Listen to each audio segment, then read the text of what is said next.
అరిగిన చెప్పులను చిరిగిన దుస్తులను ఏ విధంగా అయితే బయటపడేస్తావో నిన్ను మోసం చేసే మనుషులను కూడా నీ మనసులోంచి బయటకు విసిరేయి.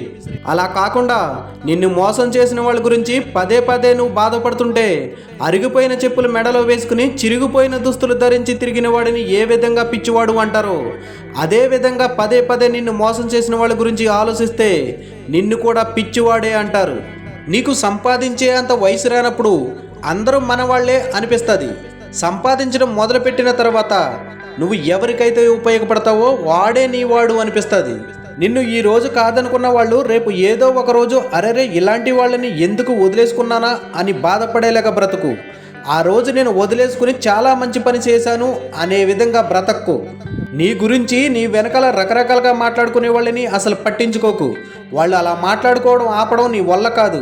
వాళ్ళ విలువైన సమయాన్ని నీ గురించి మాట్లాడుకోవడానికి వృధా చేసుకోవడం మంచిది కాదు అన్న ఇంగిత జ్ఞానం వాళ్ళకి లేనప్పుడు నువ్వు మాత్రం ఏం చేస్తావు?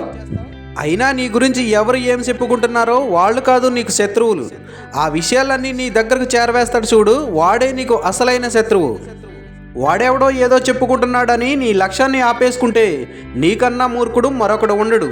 ఎందుకంటే ఒకడు ఎదుగుతుంటే వాడిని ఆపడానికి 100 మంది ప్రయత్నిస్తాడు.